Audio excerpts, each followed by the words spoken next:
Meet Bareng Batho Kortjaas, affectionately known throughout South Africa simply as BBK. A journalist and a self-styled soldier of the written word. BBK, like many other journos around the world, relishes the kick-off to the 2010 World Cup. This is going to happen in our own backyard, in our own country. South Africa is a stage for the continent of Africa. It is a great opportunity, more than anything else, above journalism, just in terms of the human factor, to say that it is an opportunity for the continent to say that the word excellence can be mentioned in the same sentence as Africa. He will have to watch his sentences if soccer's governing body FIFA and the LOC have their way. Journalists have called foul with the wording used in the terms and conditions of the accreditation for the soccer showpiece. They can come up with whatever restrictions. They must also understand that we have our own obligations to the public, to ourselves, to the profession, to do our jobs without fear or favor and make sure that we reflect things the way that we see them. All we are is a mirror. We are a mirror, we hold it up, and then people can see what is happening from that mirror. This freedom to mirror has been taken up by the South African National Editors Forum, known as SANEF. They have been in correspondence with FIFA for the past 2 years. Raymond Lowe is one of South Africa's foremost newsmen and no stranger to the fight for press freedom. He says he's been fighting for press freedom for most of the 60 years he spent in newsrooms. One of the things that disturbs me greatly is that in Africa there are so few countries which really apply proper freedom of expression principles, and that there are so many journalists in Africa who are detained without trial, detained with trial, that is they're on trial, imprisoned, because they've been reporting the truth. I think we are a little bit more sensitive here in view of our past, especially in the newspaper industry, about restrictions on media freedom. Media freedom has been a hard-fought battle in South Africa. Now journalists have to open another front. The accreditation terms and conditions, 6.3 states, unless otherwise authorised by the LOC and/or FIFA, accredited parties shall not engage in other activities which could compromise the public safety and/or harm the reputation of the FIFA World Cup, as assessed at the sole discretion of the LOC, FIFA and/or any other legally authorised person. I think in the end, if nobody wants to see a story about prostitutes, having a time of their lives in hotel rooms with one team, I think it is incumbent on that team not to bring prostitutes in their hotel. This clause has led to the 3 major newspapers taking FIFA and the LOC to task.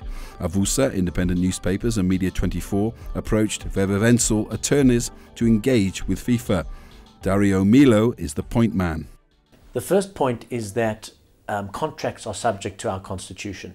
So the terms and conditions which the local organising committee is seeking to impose upon the media must comply with the constitution.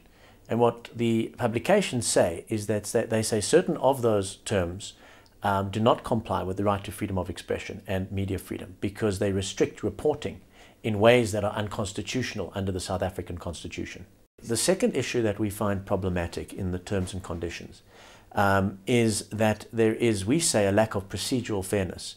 FIFA, in its sole discretion, or the local organising committee, can withdraw your accreditation. They can remove your right to be an accredited journalist covering the World Cup events, and they can do so immediately and without giving you an opportunity, or your newspaper title, for example, an opportunity to make submissions as to why the accreditation ought not to be withdrawn. This is how it works. Journalists have to register to join the media channel, and only after that can they apply for accreditation.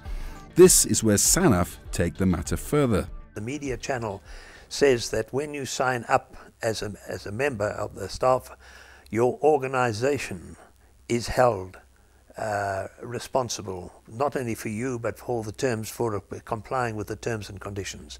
And we object to that because we say that means every member of the staff has to comply with the terms and conditions, FIFA's terms and conditions, and that's inappropriate. We say we want the assurance that whatever we do in terms of describing what's going on at a match, which may be in fact reflect on FIFA, is it's free for us to do so without losing our accreditation, because that's the penalty that we will suffer. A newspaper will lose its accreditation. That means it can't cover the games in the way that it wants to. We asked FIFA to grant us an interview, and all we got in return was this mail.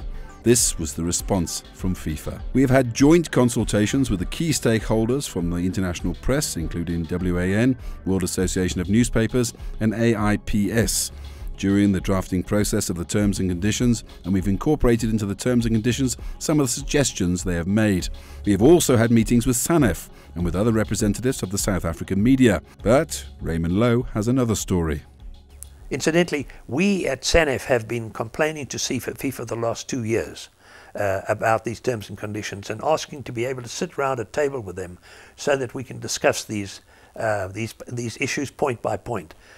We've never been able to do that. All we've been able to do is send them notes saying we complain about this, complain about that, etc. It's a very unwieldy, lengthy process, and it doesn't really work because we suspect that FIFA is not really wanting to listen to us.